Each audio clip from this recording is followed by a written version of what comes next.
And one of my takeaways from the book is to influence others, you have to first influence yourself. Now, that's not generally how we like to go about things. We generally try to influence other people before doing the work on ourselves because it's much easier to tell people what they should do, be, but that's not how this works. And that's why we end up frustrated, angry, and resentful. But today, I'm going to share 3 lessons that I believe will help us to get to yes with ourselves. Is book review Saturday, book review Saturday, book review Saturday. And boy, do I got a book for you. It's called Getting to Yes with Yourself by William Ury. And I love this book. It's a very small book. I actually found this book when I was looking for an audiobook for Getting to Yes, a book that he co-wrote with the late Roger Fisher. And this one is just called Getting to Yes. And I was looking at my library. I wanted to listen to it on audio, but I couldn't find one. So I had to do the next best thing. I saw Getting to Yes with Yourself. And I'm like, hey, I'm trying to unleash myself. Maybe I should get to yes with myself. So I picked up the book. First, I want to tell you what he states is why we end up in conflict with ourselves and with others. It is because when we don't know exactly what we want, we end up going in this vicious circle. It's either we attack somebody, we accommodate somebody, or we avoid the person.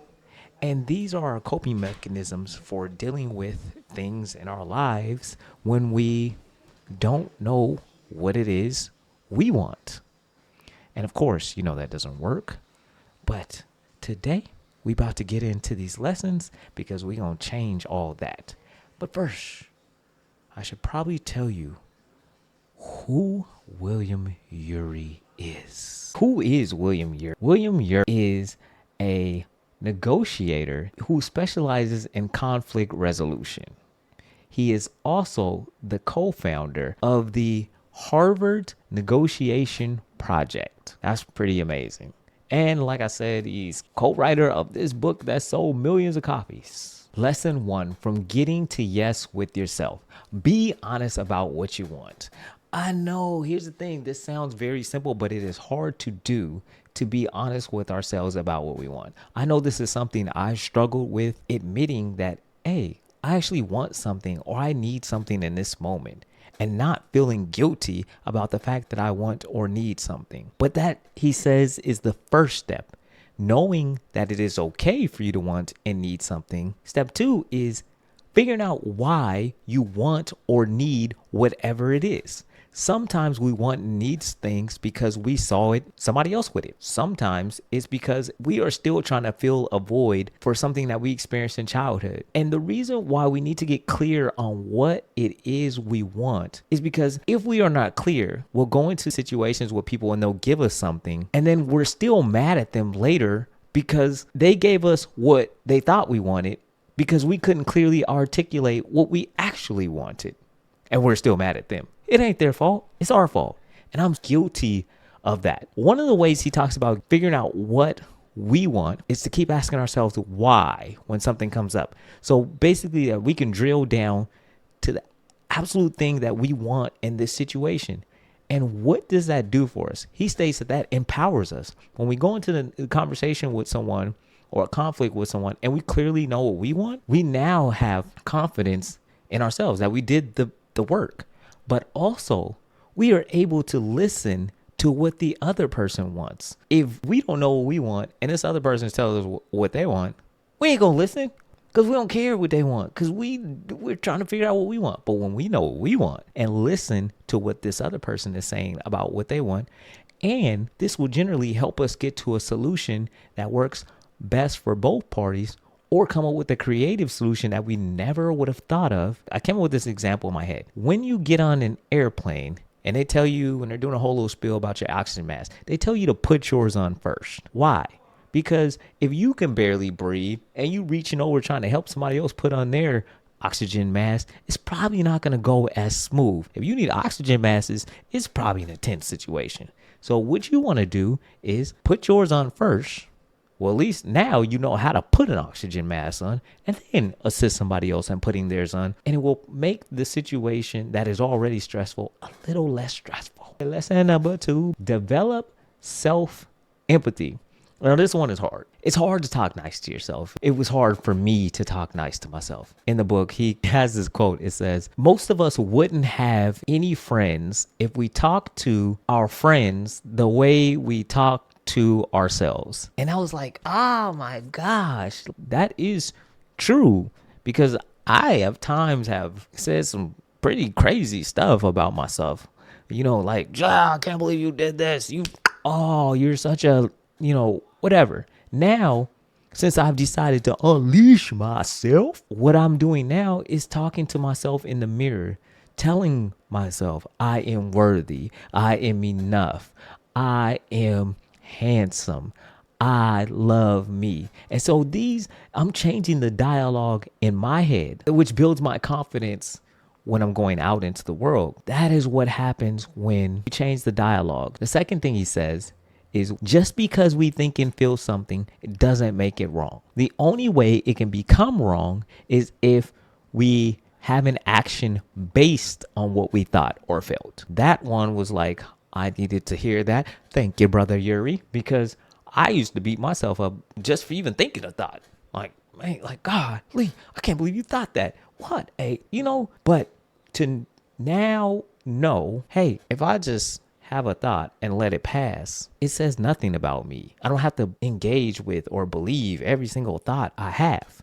It was freeing for me. The third thing he says, what we need to do to develop empathy for ourselves is to take 5 or 10 minutes to sit and just listen to our thoughts. Sometimes we're having these thoughts that are there to warn us. Sometimes we have thoughts that are there to encourage us.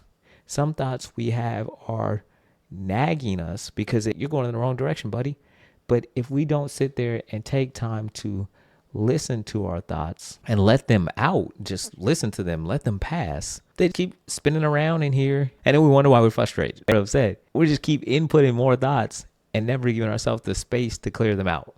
So that was a game changer for me. You know what? Let me just sit down and quiet my mind. I already know I'm not going to believe everything I think, but at least I'm going to let what I think come and go because, hey, there may be something I need in there and there may not. Lesson 3, reframe your perspective. It's a mindset shift for me. That's a game changer because just remembering everything is happening for you, not to you. And there is a big difference between those words because for me, a lot of times I'm like, oh my gosh, woe is me. I can't believe this is happening to me.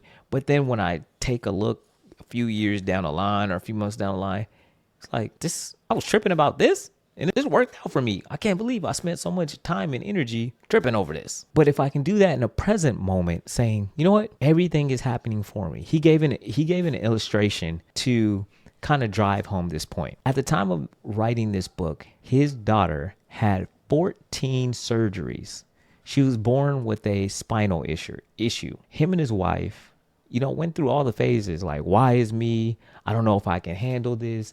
Frustration, anger, all of those different emotions. But their daughter, she decided, despite all of these surgeries, despite what has happened to me, I am going to be grateful and I'm going to find beauty in this moment. And that helped them learn to discover their own beauty in that moment, to be able to see their daughter reframe the situation, help them reframe the situation, because they realized that, hey, this teach me a lesson about gratitude that my daughter can have. Why can't I? And that really touched me. His daughter, at the time of writing this book, she was a Guinness World Book of Records. She was in the Guinness World Book of Records for holding the longest plank, which was 1.5 hours.